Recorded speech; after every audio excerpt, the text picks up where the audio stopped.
search me out, now I'm caught up in your grace. I heard my name across the ocean. You pulled me closer, the current changed. You showed me life, a new horizon, a silver lining, a brand new day. And I might go, I can't find the words to say at all. Alors, je sais que pour certains, vous êtes juste impatients de démarrer parce que ça fait bientôt 2 mois qu'on la prépare, cette campagne. Alors, il est maintenant le temps venu de pouvoir rentrer à fond. Et peut-être pour vous qui venez juste d'arriver, vous avez l'opportunité de pouvoir commencer avec nous. C'est comme un voyage, quelque chose qui va vraiment nous amener plus loin. J'aimerais dire aussi que peut-être vous regardez ces vidéos et vous n'avez pas forcément l'habitude d'aller à l'église, vous n'êtes pas forcément chrétien et c'est tout à fait pour vous aussi. Parce que la prière, c'est quelque chose qu'on peut soit découvrir parce qu'on ne connaît pas, ou peut-être on peut le redécouvrir en approfondissant un peu plus ce que ça veut dire.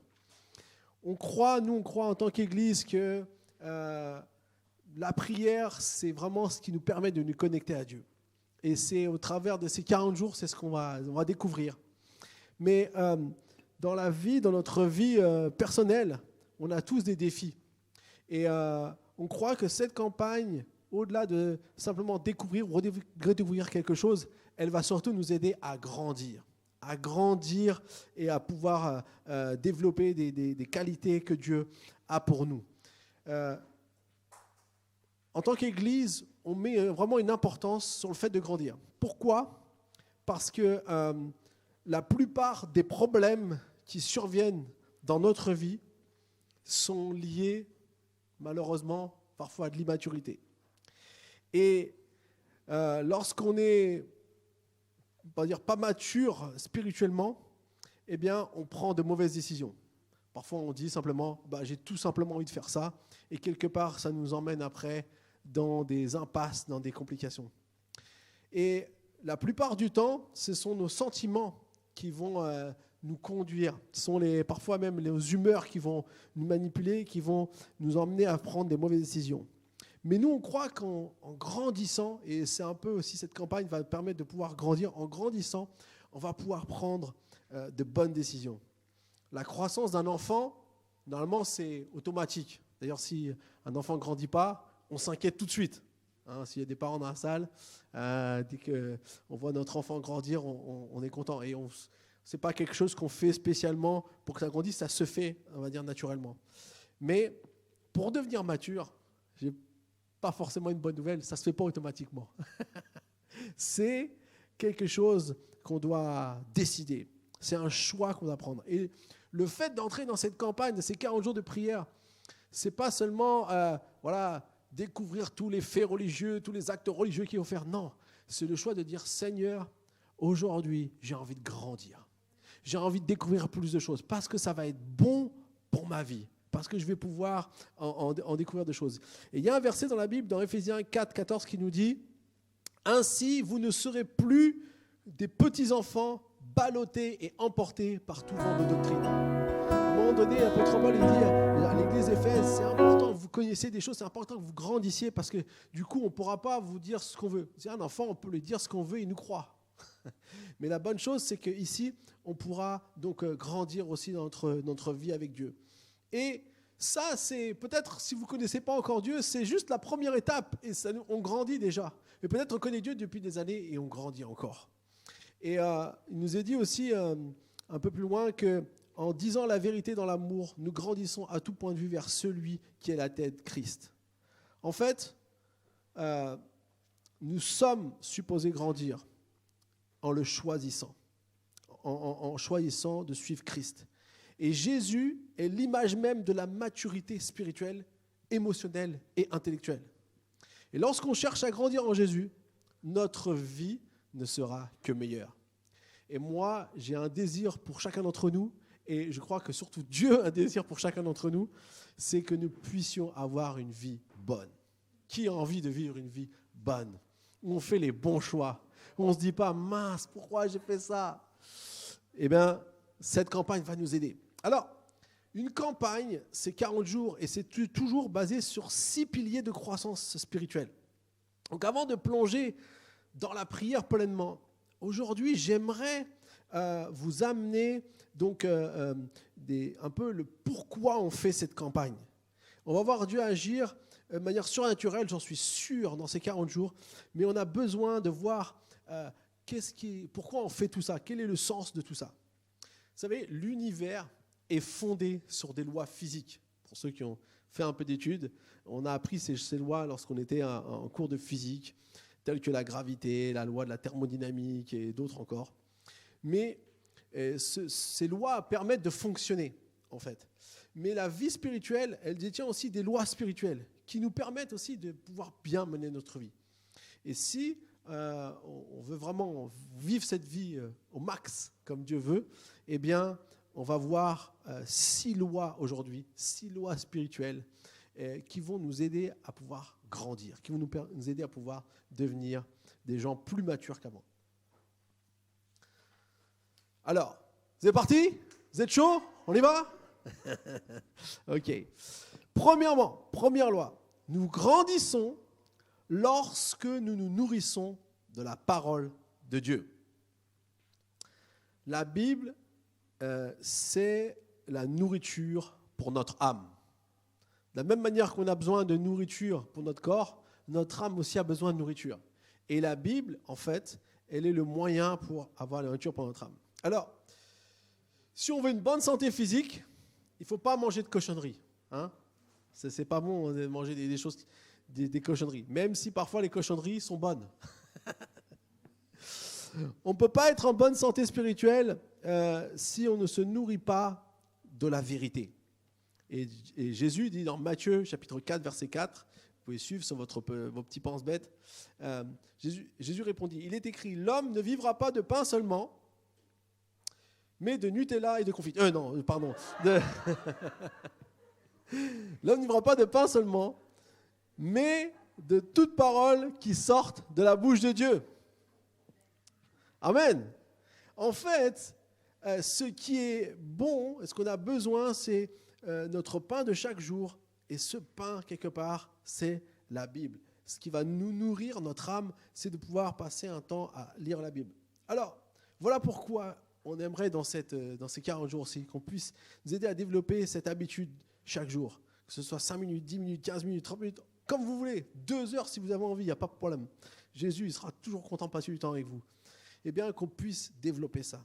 Dans Actes 20, 32, il nous est dit « Et maintenant, frères, je vous confie à Dieu et au message de sa grâce, lui qui a le pouvoir d'édifier et de vous donner un héritage avec tous les saints. » Est-ce que vous avez envie d'avoir un héritage avec tous les saints ? Hein ? C'est ce que Dieu nous réserve. Et en tant que pasteur, mais aussi votre coach spirituel, j'aimerais vous dire que c'est pour cela que nous organisons cette campagne. Quelque part, ce qu'on veut, c'est qu'on puisse découvrir les choses que Dieu a pour nous. L'héritage pour tous les saints, c'est les cadeaux que Dieu veut pour nous, que Dieu a pour nous aussi. Et vous savez tous, quand on lit ici que le message de la grâce a le pouvoir de nous édifier, quelque part, c'est ce qui nous permet de pouvoir trouver ses forces, mais que l'héritage pour tous les saints, c'est les cadeaux que Dieu veut nous donner, mais qu'on ne donne pas les mêmes cadeaux aux bébés, aux enfants qu'aux adultes. Parce qu'il y a certains cadeaux pour les bébés, ce serait dangereux pour eux. Il y a certains cadeaux pour les enfants, ils ne sauront pas quoi en faire. Et bien en fait, c'est un peu la même chose avec nous. Quand on grandit spirituellement, quelque part, il y a des choses que Dieu veut nous donner qu'on a besoin de prendre un peu de maturité, qu'on a besoin de découvrir des choses.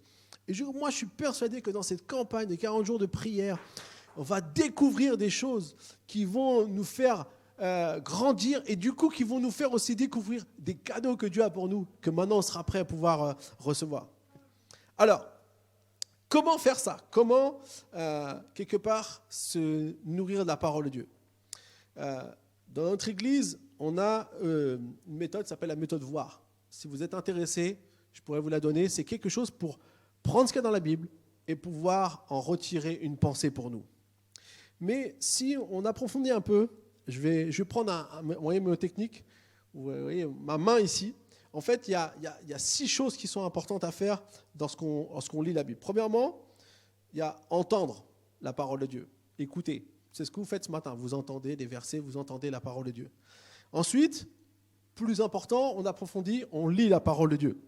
Donc ça, c'est aller un pas plus loin. Ensuite, on étudie la parole de Dieu. Ensuite, on va mémoriser la parole de Dieu. Elle va commencer à faire plus partie de nous. Et enfin, on va méditer la parole de Dieu. Donc là, on a les choses. Et en fait, ce qui est le plus important de tout, c'est l'appliquer. De prendre tout ça et de dire, OK, on l'applique. On fait quelque chose. Parce que c'est ce qui va transformer notre vie. Vous savez que 95% de ce que vous entendez, vous l'aurez oublié dans les 72 heures. C'est la triste réalité des pasteurs. On a beau se donner à fond, on sait très bien que... Et des fois, on teste. Alors, c'était quoi le message ? Ouais, alors on a parlé de... Ouais, ok. C'est normal, t'es dans la moyenne, il n'y a pas de problème. C'est pour ça que même le plus petit des crayons est plus fort que la plus grande des mémoires. Ouais, c'est ça qui fait la différence. En fait, ce qui compte, c'est ce processus. Et c'est pour ça que la parole de Dieu... Moi, quand je suis plus jeune, je disais, on m'a dit qu'il faut lire la Bible. Alors j'ai pris ma Bible, j'ouvrais ma Bible. Puis la plupart du temps, je comprenais la moitié de ce qui était dit. Et puis, même au bout d'un moment, ça me lassait un peu. Jusqu'au jour où on m'a appris à comment ce que je lis dans la Bible, je peux en trouver des réalités dans ma vie de tous les jours. Et là, je dis, c'est autre chose de lire la Bible. Et en faisant ce processus que je vous ai partagé tout à l'heure, eh bien, vous allez pouvoir voir que ça va vraiment vous nourrir. Ça va vous apporter quelque chose qui n'est pas seulement une idée ou quelque chose, mais quand vous allez commencer à mettre en pratique, vous allez voir les bienfaits de ce que vous avez lu dans la Bible, mettez en pratique et comment tout ce processus va vous faire grandir. Et je crois que ça, c'est important. Donc, que nous puissions appliquer. Donc, je vous encourage dans ces 40 jours. Vous savez, dans le livre, on a une méditation chaque jour.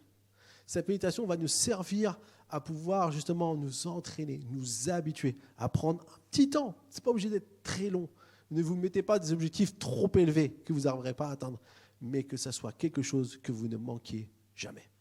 Dans ces 40 jours, vous avez une opportunité pour faire 40 jours. Ce n'est pas énorme 40, mais si on le fait tous les jours, on va prendre une habitude. Et donc, on grandit lorsqu'on se nourrit de la parole de Dieu. Deuxièmement, deuxième loi, nous grandissons en apprenant différentes méthodes. Dieu nous a tous fait différents et nous sommes tous uniques. Par exemple, notre voix, notre empreinte digitale, notre identité visuelle sont uniques. Et même notre manière d'apprendre. Chacun d'entre nous aura une manière différente à apprendre les choses. Dans Luc 3,18, on lit ça. C'est ainsi, avec encore beaucoup d'autres encouragements, que Jean annonçait la bonne nouvelle au peuple. On parle de Jean-Baptiste ici. Jean-Baptiste, il avait plusieurs moyens d'annoncer la bonne nouvelle. Pourquoi ? Parce qu'il y a différentes manières d'apprendre. Et parce qu'aussi, des personnes vont plus être touchées par une manière et d'autres par d'autres. Par exemple, ici dans l'église, moi j'aime bien qu'on ait plusieurs prédicateurs. Je prêche, ma femme prêche, Lida, il y a Sébrine qui vient prêcher, même maintenant Timothée qui commençait à prêcher. Et en fait, ce qu'on veut, c'est qu'on puisse aussi, nous, être au bénéfice de d'autres personnes, qu'on puisse recevoir la parole, qu'on puisse recevoir les choses de manière différente. Et c'est ce qui va plus peut-être nous parler. Certains vont plus être motivés ou stimulés par d'autres personnes en fonction de la manière d'amener les choses. Et c'est génial parce qu'on est tous différents, on a tous des sensibilités différentes. Chacun avec son style donne une nourriture différente et ça peut parler à des personnes plus intensément. Alors, parce que nous avons tous des manières différentes d'apprendre. Pendant les 40 prochains jours, donc on va voir différentes manières d'apprendre. Au travers de cette campagne, justement, il y a plusieurs accès. Alors, on a 4 types de personnes, on va dire, on fait des groupes, il n'y a jamais tout le monde qui rentre dans un petit groupe, mais il y a des choses primordiales qui vont être plus sensibles chez les uns et chez les autres.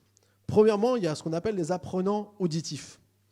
En fait, ça, c'est des personnes, eux, ils écoutent bien comme il faut et ils retiennent. Je ne sais pas si vous êtes arrivé quand vous étiez à l'école, des gens qui avaient juste à écouter le cours pour s'en souvenir. Moi, ça m'a toujours un peu énervé. Parce que j'étais pas comme ça. J'aurais voulu être comme eux, juste écouter. Alors, moi, écouter, ça aide. Parce que si on n'écoute pas, après, on est perdu. Mais quelque part, ils avaient cette capacité. La réalité, c'est que, oui, ceux qui aiment écouter et apprendre en écoutant, juste en entendant les choses, forcément, quelque part, ils sont contents de venir à l'église parce que c'est le premier outil qu'on utilise. Chaque dimanche, ici, on prêche la parole, donc c'est entendre et écouter ce qu'on a. Mais comme j'ai dit tout à l'heure, eh bien, tous ne sont pas comme ça, puisque la plupart d'entre nous, on va oublier.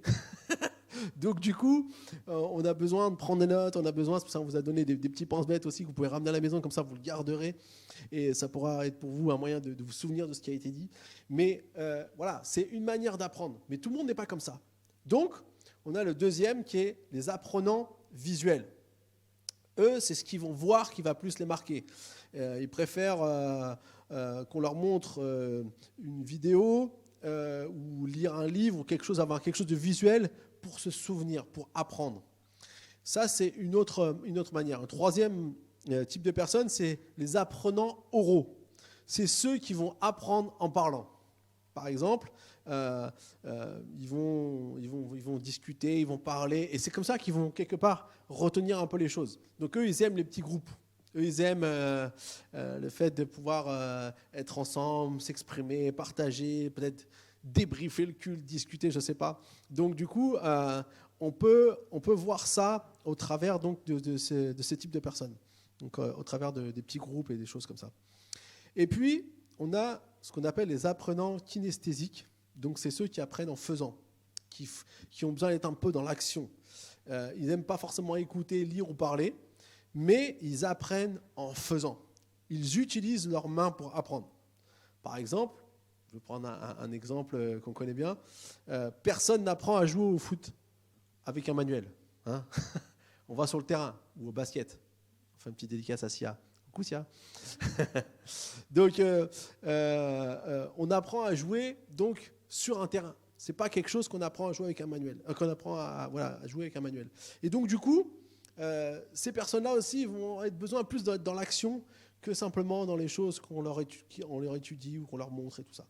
Donc on voit différents types de personnes avec plusieurs sensibilités. Alors ça ne veut pas dire qu'on n'est que dans une case, hein. Tout nous aide à apprendre, mais on a une fibre plus importante sur un domaine.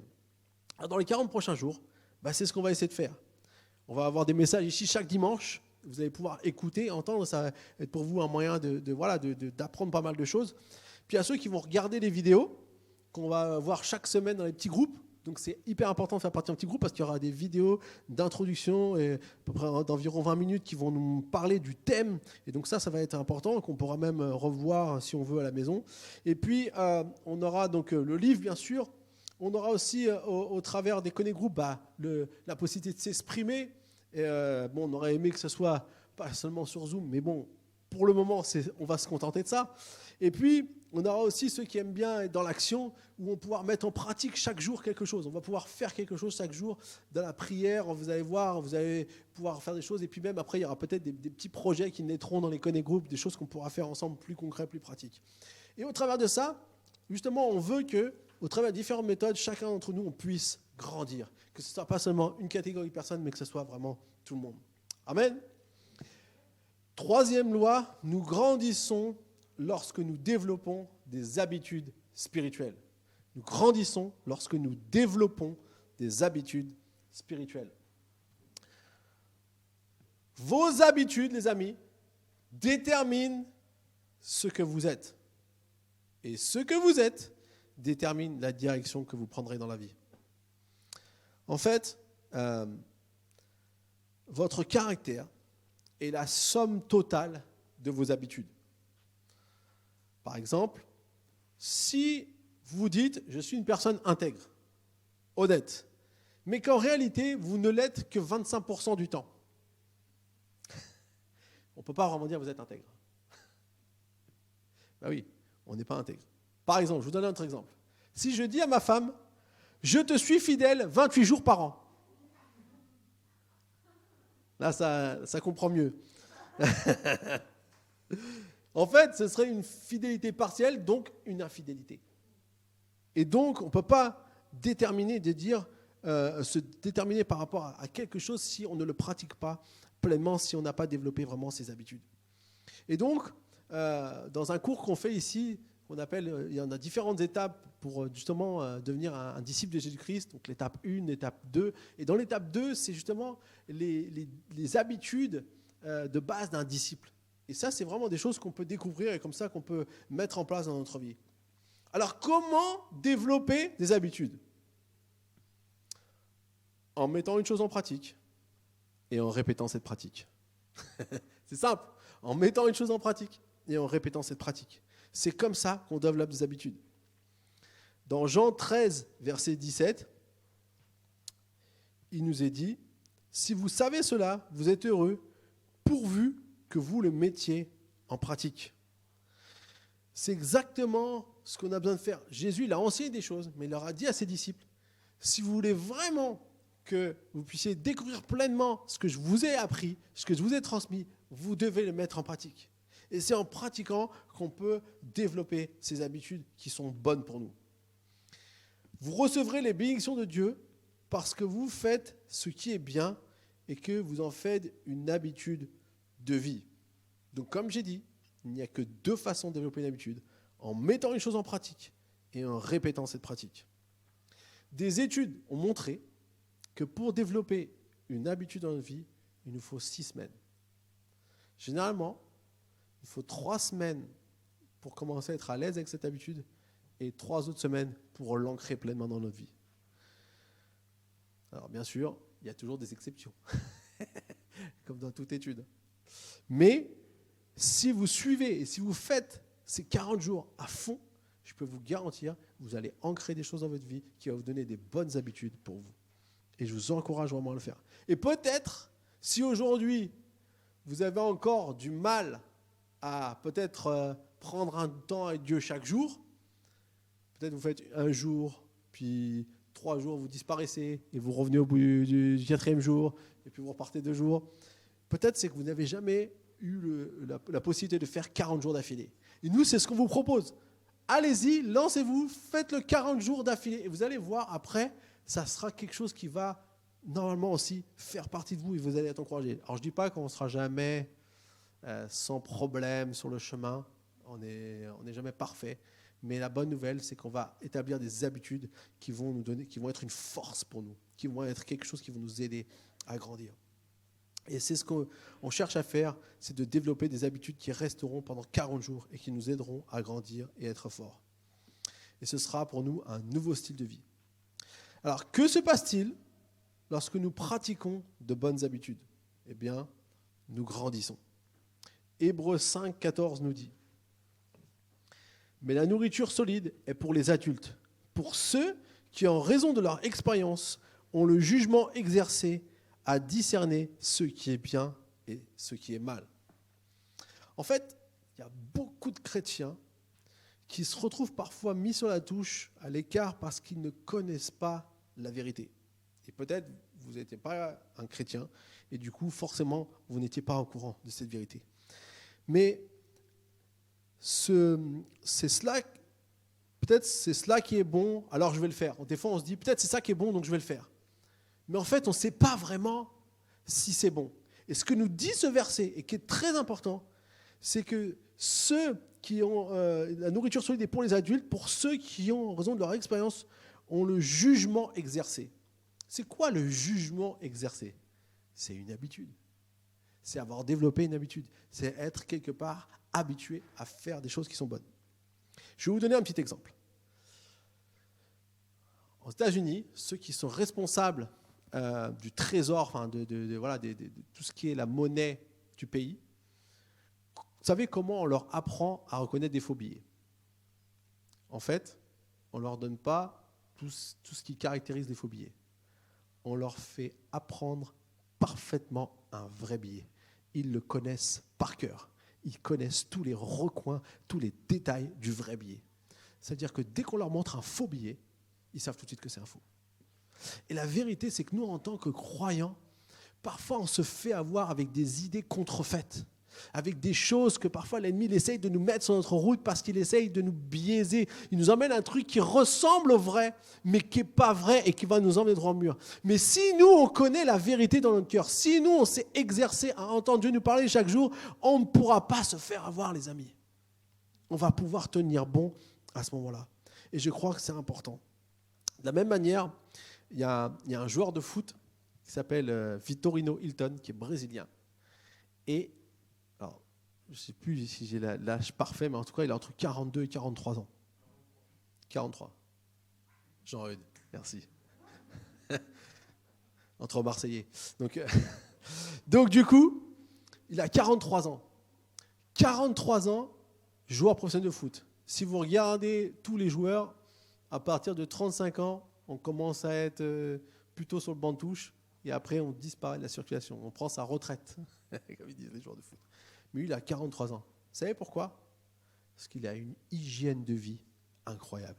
Il a des habitudes qu'il a depuis des années, qu'il fait pour rester en forme physique. Et encore aujourd'hui, il est capable de rivaliser avec des petits jeunes de 20 ans. Parce qu'il s'est donné la peine d'avoir cette hygiène de vie. Et j'aimerais vraiment vous encourager, notamment ce qu'on lit avec le 1 Corinthiens 9, 25. Tous les athlètes s'imposent toutes sortes de privations et ils le font pour obtenir une couronne qui va se détruire. Mais nous, c'est pour une couronne indestructible. Autant qu'il y a des gens qui ont des habitudes pour des choses qui sont dans le domaine du sport, et franchement, c'est remarquable, on va dire, on ne va pas le dénigrer. Mais les amis, nous, on va avoir des habitudes qu'on va mettre en place pour quelque chose qui est éternel. Peut-être on ne comprend pas encore ça parfaitement aujourd'hui, mais Dieu veut qu'on puisse comprendre qu'il a des choses bien plus grandes pour nous, des choses qui vont aller traverser ce temps, traverser cette saison même qui n'est pas facile, parce que Dieu veut qu'on développe des habitudes qui nous amènent la vie dans notre vie. Et ça, c'est important. Alors, il y a 4 habitudes qu'on veut développer dans cette campagne. On se voit en culte, donc on aura une adoration hebdomadaire en grand groupe. On va se retrouver tous ensemble. Ça, c'est une bonne habitude aussi à prendre. Ensuite, une communion en petits groupes, qui sont les connect-groupes. Ça, c'est ce qu'on veut développer, avoir un différent niveau de partage. Des temps de méditation quotidienne. Chaque jour, on prend un temps avec Dieu. On vous a fait un super livre. Il est magnifique. Les pensées sont géniales. Chaque jour, il y a tout ce qu'il faut. Et vraiment, ça va vous encourager. Et dessus, il y a des questions. Qu'est-ce que vous pensez ? Qu'est-ce que vous avez retenu ? Qu'est-ce que Dieu vous a dit ? Il y a toute une méthode pour nous aider un peu à capter ce que Dieu veut nous dire dans les médiations qui nous sont données. Et puis, on aura aussi la possibilité d'aller plus en profondissant avec la parole de Dieu, en mémorisant un peu la parole de Dieu. Il y a des petits versets, chaque fois des petits versets qui sont sur les côtés, qu'on peut apprendre, qu'on peut mémoriser, qui vont quelque part nous aider à pouvoir être la personne que Dieu veut qu'on soit. Vous savez, ces habitudes changeront notre vie. Vous déterminez vos habitudes et vos habitudes vous détermineront. Vous déterminez vos habitudes et vos habitudes vous détermineront. Et moi, je crois que ça va vraiment être une source de bénédiction. D'ailleurs, si on lit dans notre petit pense-bête, on a vu les différentes habitudes, il nous est dit dans Actes 2, 46-47, chaque jour, avec persévérance, ils se retrouvaient d'un commun accord au temple. Ils rompaient le pain dans les maisons et ils prenaient leur nourriture avec joie et simplicité de cœur. Ils louaient Dieu et avaient la faveur de tout le peuple. Le Seigneur ajoutait chaque jour à l'Église ceux qui étaient sauvés. Vous savez ce que Dieu, il a commencé quand il a créé son Église. Il y a eu ces groupes de personnes qui se sont retrouvés et ils étaient persévérants, ils commençaient à développer cette habitude de se retrouver. Et c'est le genre d'église qu'on veut être ici. Ce qu'on voit ici, c'est que les gens qui se retrouvaient à l'église, ils aimaient être ensemble, célébrer ensemble. Ils aimaient avoir des temps de communion où ils pouvaient partager même en petits groupes dans les maisons. Ils aimaient faire la fête et manger ensemble. C'est quelque chose qui est un peu pour nous aujourd'hui la préhistoire, mais on espère et on croit de tout cœur qu'un jour on va pouvoir nous retrouver, manger tous ensemble, comme on avait l'habitude de faire. Mais c'est ce qui se passait, c'est ce qu'on faisait aussi lorsqu'on se retrouvait dans les maisons. Et c'est ça que l'Église appelait être. C'est pas seulement d'être des religieux, prostrés 24 heures sur 24, mais c'est des gens qui savent aussi avoir des temps de se réjouir, être ensemble. Et aussi, ce que j'aime ici, c'est que ils étaient reconnus pour leurs bonnes actions. Ils avaient la faveur du peuple. Quelque part, ils n'étaient pas là simplement pour eux. On sait qu'ils mettaient en commun les choses. On sait qu'ils partageaient. Ils avaient cette notion d'être là pour les autres. Et c'est ce que nous, on veut faire. Et on veut vraiment pouvoir aussi développer ça. J'en profite pour faire une petite annonce. Dans une semaine, on aimerait aussi ouvrir ce lieu un peu pour qu'il puisse servir non seulement le dimanche ou le week-end, parce qu'en ce moment, le soir, c'est pas possible avec le couvre-feu, mais on aimerait vraiment faire de ce lieu quelque chose qui puisse être une ouverture. Donc, à partir du 8 mars, si vous êtes étudiant, vous serez bienvenus à pouvoir venir ici, suivre vos cours en visio, avec vos écouteurs, vos casques, et que nous puissions être ensemble et que vous puissiez aussi avoir un contact avec d'autres personnes. On sait qu'il y a beaucoup de jeunes qui sont en dépression, et si tu es un jeune et que tu es un peu isolé et que tu en as marre d'être tout seul, eh bien, tu pourras venir ici, envoie-nous un mail, on fera un plaisir de pouvoir t'accueillir ici. Et on aura donc chaque jour des personnes qui seront là pour accueillir ceux qui viendront et pour poursuivre leur cours en visio ici à l'église. Donc voilà, je fais une petite page de pub, je ferme ma page de pub, mais vraiment, on sera un plaisir. Parce que c'est l'église qu'on veut être.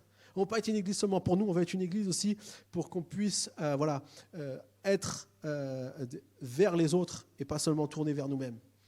Et ce que j'aime bien, c'est qu'il nous dit chaque jour, Dieu a ajouté à l'église. Ça veut dire quoi ? Ça veut dire que l'église était attractive. On ne veut pas des églises mortes. On ne veut pas des églises ennuyeuses. On veut des églises attractives. Et moi, je dis, nous, on veut être une église attractive. Alors, c'est un chemin qu'on doit toujours s'améliorer. Mais la réalité, c'est que si vous venez ici, vous serez les bienvenus. Et on veut vraiment vous donner quelque chose pour vous aider dans votre vie. Et d'ailleurs, un des secrets qu'on trouve dans la Bible, et qui est intéressant, un peu comme quelque chose d'un peu unique. On le retrouve de d'autres manières, mais de cette façon, c'est ce que Dieu a dit à Josué, bien avant que l'Église soit créée.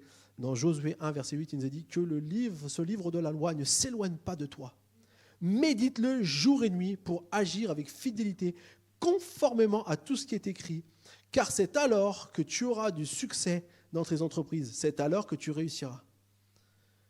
Comprenez ici que le succès, il passe avant tout par le fait de connaître la parole de Dieu, de connaître ce que Dieu veut pour nous et de le communiquer à notre vie plutôt que par toutes sortes de choses qu'on peut développer nous-mêmes. Alors bien sûr, il y a une grâce de Dieu lorsqu'on est en Dieu et qu'on travaille avec lui, lorsqu'on écoute sa parole et qu'on la garde dans notre cœur. C'est pour ça que c'est important de nous nourrir chaque jour de la parole de Dieu et de développer cette habitude. Voilà les amis, c'est notre troisième point, que nous puissions développer des habitudes spirituelles et c'est très très important. Ensuite, quatrièmement, nous grandissons lorsque nous nous aidons les uns les autres. Nous grandissons lorsque nous nous aidons les uns les autres. On ne peut pas évoluer vers une maturité spirituelle par nous-mêmes.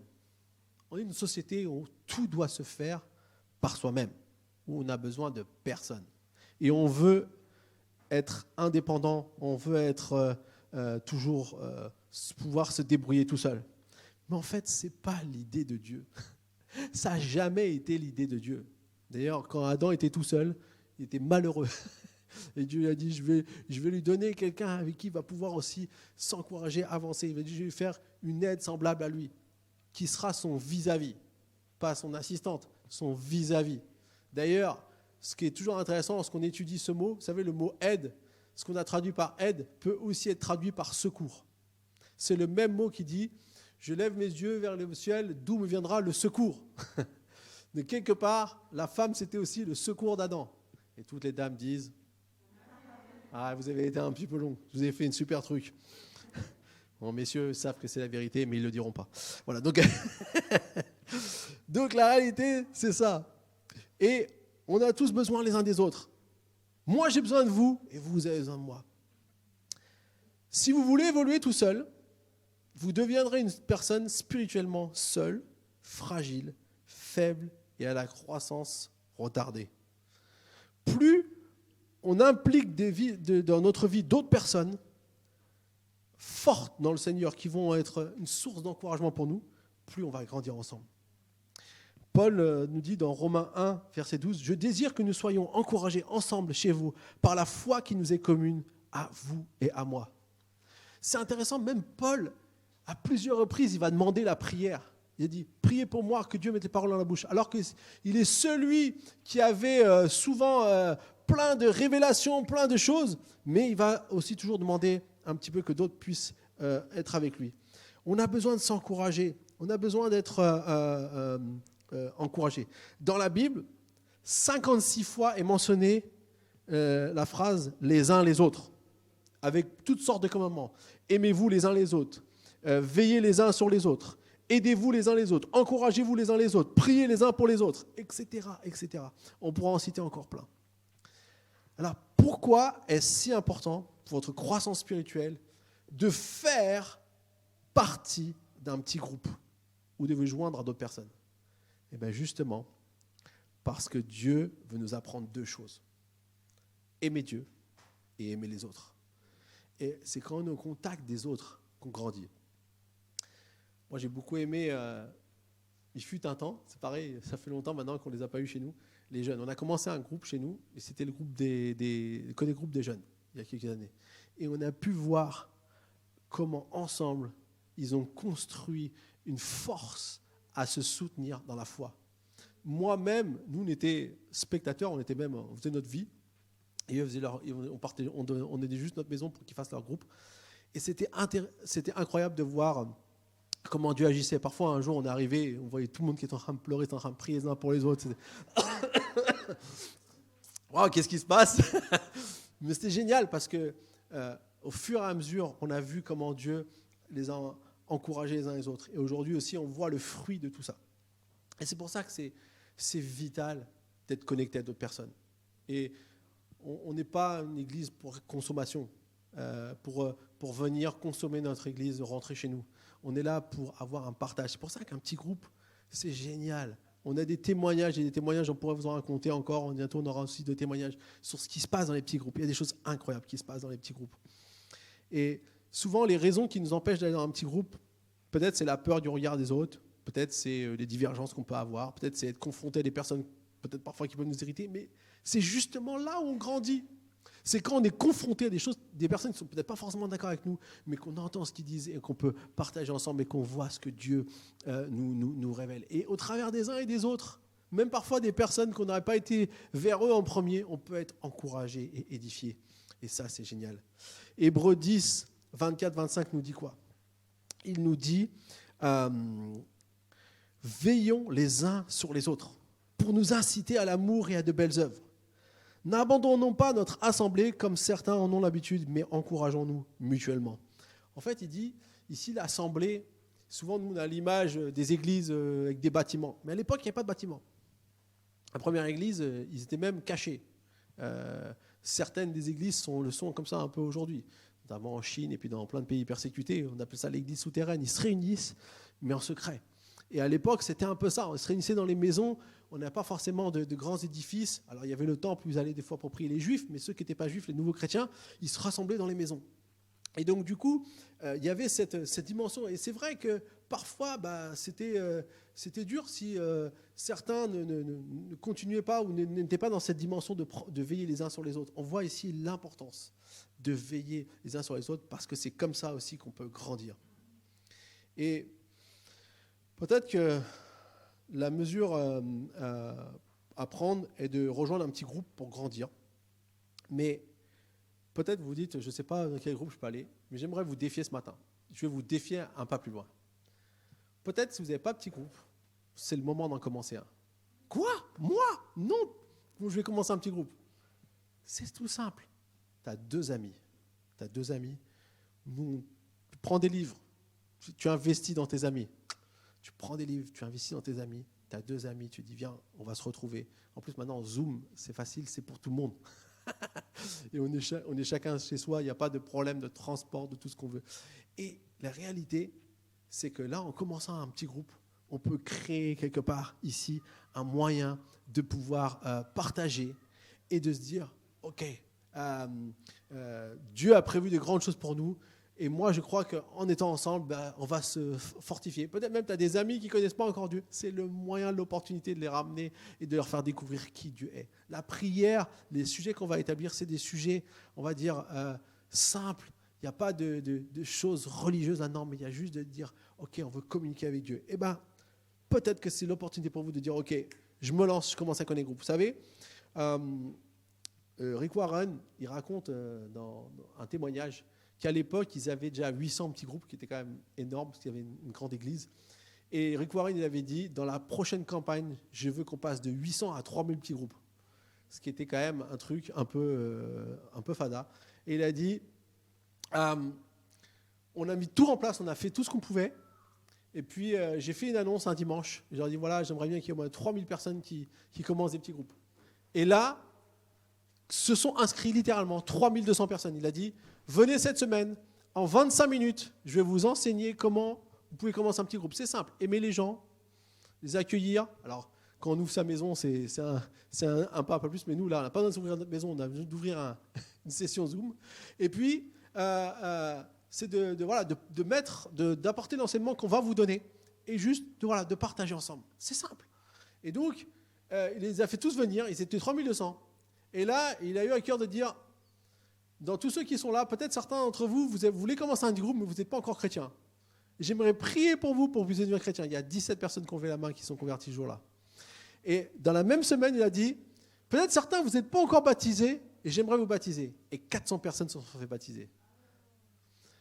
Et c'est incroyable comment Dieu, parfois, il fait des choses qu'on n'aurait jamais dit. En une semaine, il a dit, on a vu 3000 petits groupes naître, et on a vu 400 personnes être baptisées et 17 personnes donner leur vie à Jésus. Moi, j'aimerais vous dire aujourd'hui, nous, on a eu à cœur, avec l'Église, de dire on veut 20 petits. On avait 3 ou 4 petits groupes. On s'est dit on en voudrait 20. On est à la moitié de notre objectif. On est à 10. Mais si vous avez envie de commencer un petit groupe, venez me voir, venez aller voir Pauline, même là-bas, vous pouvez dire je veux commencer un petit groupe. Elle va prendre votre nom. C'est très simple. Il ne faut pas se faire tout un bill en disant oh là là, on va vous accompagner. Il y aura un coaching qui sera là pour vous. On va être avec vous. Et surtout, vous pouvez peut-être parler à des amis, leur donner un livre, dire allez, suis avec nous, commencez cette campagne avec nous. J'aimerais vraiment vous encourager ce matin. Si vous sentez que ça vibre dans votre cœur, allez-y, faites-le. Vous n'avez rien à perdre. Vous n'avez que des bonnes choses à gagner et voir Dieu agir dans votre vie. Alors, cinquièmement maintenant. 5e loi. On arrive, on va vers le but, ne vous inquiétez pas. Nous grandissons lorsque nous nous attendons à grandir. Waouh! Super, pasteur. Merci pour le conseil. Oui, en fait, c'est hyper important. Ça paraît quasi un pléonasme ou la loi de la palisse, comme certains pourraient dire. Non, mais en fait, ce qui est important, c'est ce que j'appelle ici le facteur foi. Matthieu 9, 29 nous dit quoi? Soyez traités conformément à votre foi.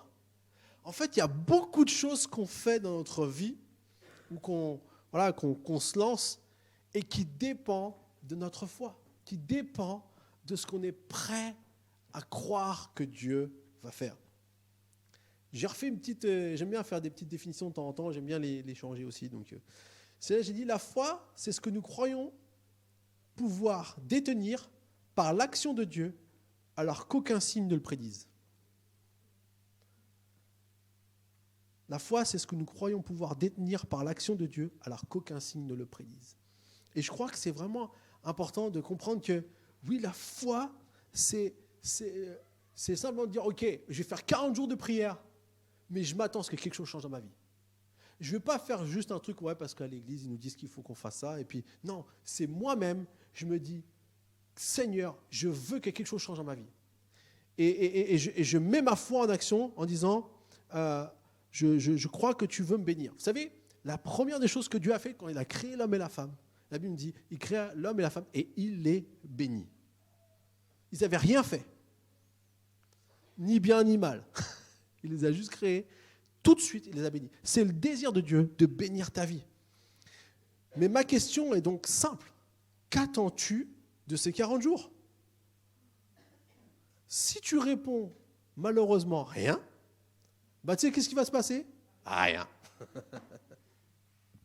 Mais parce que c'est souvent comme ça, en fait, on fait des choses, mais finalement, on n'est pas dedans, vraiment, on n'est pas convaincu.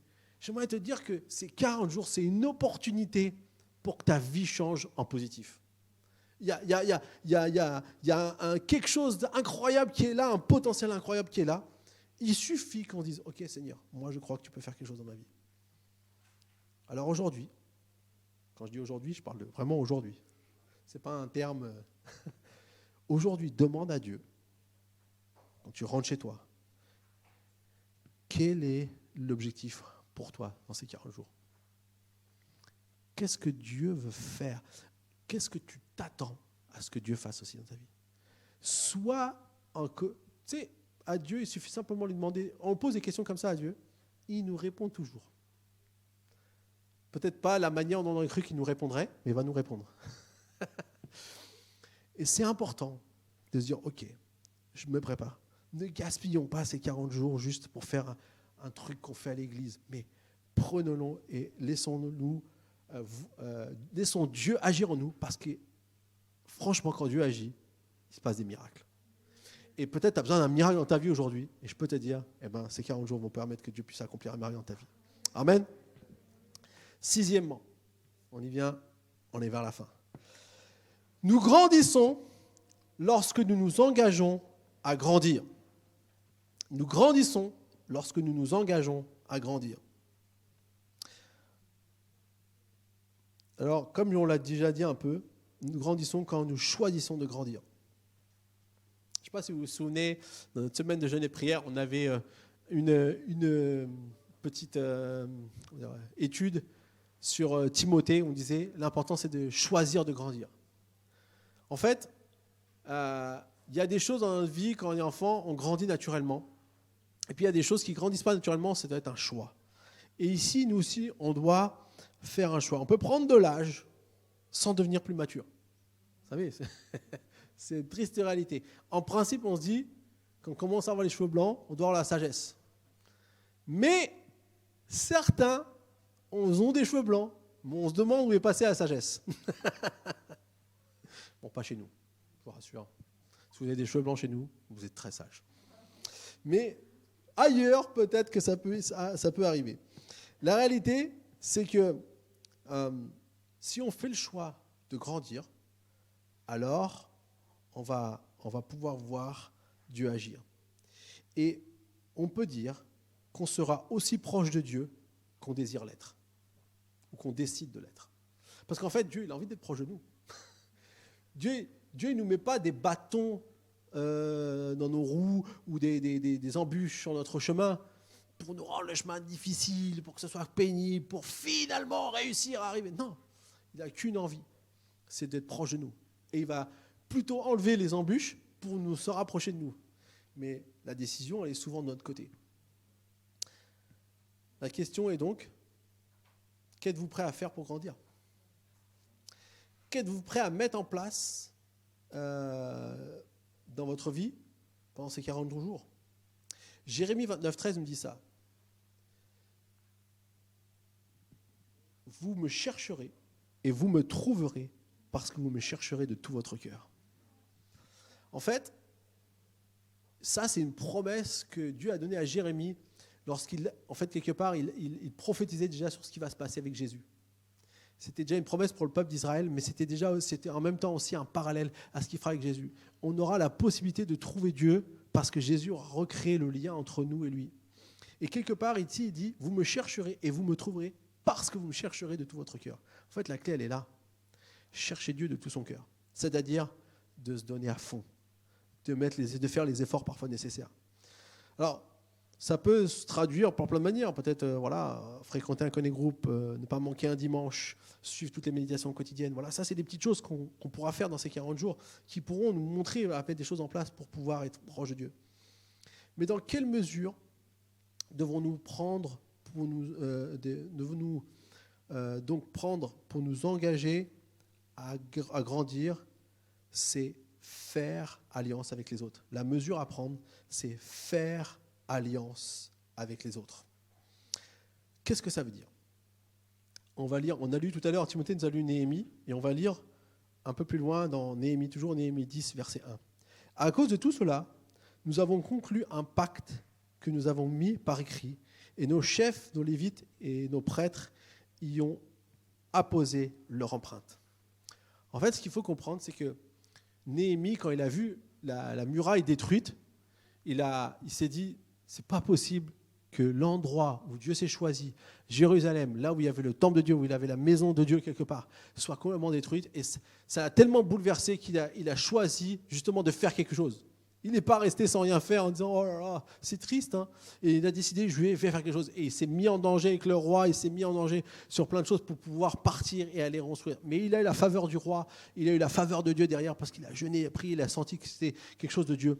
Et une fois qu'ils ont reconstruit la muraille, ils ont en même temps retrouvé le livre de la loi. Et ils ont dit, le livre de la loi, en gros, c'est la Bible, c'était la parole de Dieu. Et ils ont dit, cette fois-ci, on ne veut pas faire comme nos ancêtres qui ont à chaque fois oublié cette loi, mais on veut faire un pacte, on veut faire une alliance ensemble parce qu'on veut s'encourager ensemble à suivre ça, à faire ce que Dieu nous demande. Et du coup, ils ont fait ce pacte, ils ont fait cette alliance ensemble et c'est ce qui va leur permettre de pouvoir, pendant un temps en tout cas, vivre les choses que Dieu avait pour eux. Et ils ont commencé à tout restaurer. Si vous lisez tout le chapitre 10, vous allez voir, tous se sont engagés, que ce soit dans les dîmes, que ce soit dans la célébration des offrandes, des sacrifices, tout ce qui était fait à l'époque, ils ont tout remis en place comme Dieu l'avait demandé en son temps à Moïse. Donc cette campagne, nous avons choisi de la faire ensemble. Et moi, je suis content qu'aujourd'hui, on a eu même limite un problème de place. On a dû mettre des gens un peu partout parce qu'on avait tellement d'inscrits, on avait tellement de gens qui voulaient participer. Et je crois que c'est important, les amis, qu'on puisse être là ensemble et participer ensemble à ces 40 jours qui vont avoir un impact. Et l'alliance qu'on peut faire quelque part, c'est de se dire, on est là tous ensemble. On veut nous engager ensemble à suivre cette campagne. Alors, j'ai une dernière question pour nous aujourd'hui. Est-ce que notre engagement que nous allons faire, on est prêt à payer le prix pour grandir dans ce que Dieu a pour nous? Peut-être, vous dites, moi, je ne connais pas Dieu, je ne connais pas Jésus, je ne sais pas trop. Simplement, allez-y. Lancez-vous dans cette campagne. Et peut-être vous connaissez Dieu depuis très longtemps, peut-être de pas trop longtemps, un peu, ou de certains d'autres très longtemps. Mais la bonne nouvelle, c'est que si on fait cet engagement, on va voir des choses se passer dans notre vie. Qu'on soit quelqu'un qui ne connaît même pas Dieu, qu'on soit quelqu'un qui connaît Dieu depuis pas longtemps, qu'on soit quelqu'un qui connaît Dieu depuis très longtemps. Et la bonne nouvelle, c'est que Dieu est toujours avec nous. Parce que notre engagement est vital personnellement, mais est plus fort collectivement. Et je crois que c'est vraiment important qu'on puisse se soutenir les uns les autres. Moi, depuis le temps que Dieu nous a mis à cœur cette campagne, qui m'a mis dans mon cœur, ensuite Dieu l'a partagé avec le conseil, ensuite quand on a mis les équipes en place, on croit que Dieu va faire de grandes choses. Je suis persuadé que Dieu va faire de grandes choses. Et on a déjà des témoignages, ça commence déjà à venir, de gens qui viennent peut-être, vous n'avez pas l'habitude de venir à l'église et vous participez à cette campagne. Vraiment, je vous encourage à continuer à voir comment Dieu va faire de grandes choses aussi dans votre vie. Parce que Dieu aime tout le monde. Il ne fait pas de différence, comme disait Muriel ce matin, il ne fait pas de différence. Qu'on soit un chrétien de longue date ou pas, il ne fait pas de différence. Il nous aime. Si on est un être humain, l'amour de Dieu est porté sur nous. C'est lui qui nous a voulu, c'est lui qui nous a créés, c'est lui qui nous a désirés. Et ça, c'est une super nouvelle pour nous aujourd'hui. Et moi, je prie que dans ces 40 jours de prière, la semaine prochaine, on va attaquer le sujet. Vous allez voir dans le Connect Group, on va voir le but de la prière. Donc, 4 actes qu'on fait dans la prière qui sont importants et qui nous montrent un peu ce que c'est le rôle de la prière. Et puis, dimanche prochain, on aura un message sur ça. Mais que cette campagne puisse nous aider à grandir ensemble. Et on a tous besoin les uns des autres. Amen. Je vous invite à prier. On va fermer les yeux, on va prier un instant. Très bien. Alléluia, Seigneur Jésus. Seigneur mon Dieu, merci parce que tu es un Dieu d'amour. Tu es un Dieu qui a tout fait pour nous. Tu n'as pas ménagé tes efforts. Tu n'as pas regardé à ce que ça te coûtait pour venir pour nous. Et Seigneur, ce matin, je voudrais simplement dire que Aujourd'hui, on est là devant toi. On veut s'engager dans cette campagne. On sait, je sais moi déjà, que personnellement tu vas moi-même me faire grandir dans cette campagne. Tu vas m'amener à découvrir encore plus de choses que tu veux me montrer. Merci parce qu'il y a un héritage qui nous est donné, un héritage avec tous les saints. Les saints, ce n'est pas seulement des personnes qu'on juge incroyables aux yeux humains. Les saints sont ceux qui ont été sanctifiés par Jésus-Christ d'une manière simple. Et Seigneur, merci parce que ce matin encore, on veut profiter de ces 40 jours pour grandir. Seigneur, moi je veux grandir. Et aide-moi, Seigneur, à mettre encore plus d'habitude dans ma vie. Aide-moi à être encore plus fidèle tous les jours, à passer du temps avec toi, à te chercher, à chercher ce que tu veux me dire, ce que tu veux faire au travers de moi. Et merci parce que avec tous mes frères et sœurs, avec tous les gens qui sont là, tous mes amis, Seigneur, on va voir ta main agir dans notre vie. Et j'ai tellement hâte d'entendre les histoires qu'on pourra se raconter de ce que Dieu a fait pendant ces 40 jours. Alors que ton nom soit loué et béni à jamais. Et que chacun puisse être encouragé, motivé pour le démarrage de cette campagne. Merci Seigneur mon Dieu. Amen.